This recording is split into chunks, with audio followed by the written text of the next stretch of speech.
यह है लाडलापुर, एक ऐसा गांव जहां सोने के बेशुमार झखैर मौजूद थे, लेकिन कभी किसी गैंग की हिम्मत नहीं हुई कि इस गांव पर हमला करे, क्योंकि लाडलापुर पर सिर्फ शाका का राज चलता था। शाका गांव के हर शख्स की इज्जत करता था, मजलूमों का सहारा था, और जब तक शाका मौजूद रहा लाडलापुर महफूज रहा। लेकिन एक खूनी लड़ाई के बाद अचानक शाका गायब हो गया। कई महीने गुजर गए, किसी ने शाका को दोबारा नहीं देखा। कोई कहता था शायद शाका मारा गया है, और कोई कहता शायद शाका जान बचाकर भाग गया होगा। हकीकत किसी को नहीं पता थी।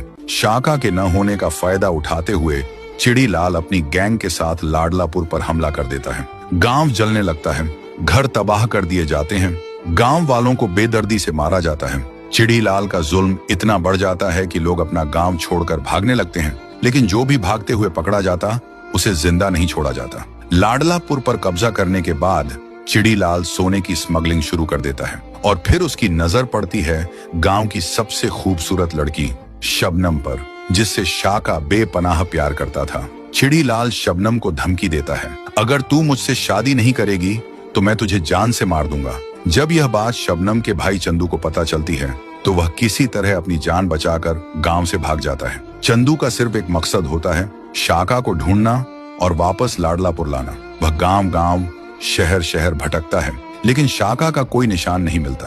कई दिन भूखा प्यासा रहने के बाद चंदू जंगल में बेहोश होकर गिर जाता है, और दूसरी तरफ चिड़ीलाल शबनम से जबरदस्ती शादी की तैयारी कर रहा होता है। तो दोस्तों, अब सवाल यह है, क्या शाका वापस आएगा या फिर लाडलापुर चिड़ीलाल के जुल्म में हमेशा के लिए खत्म हो जाएगा?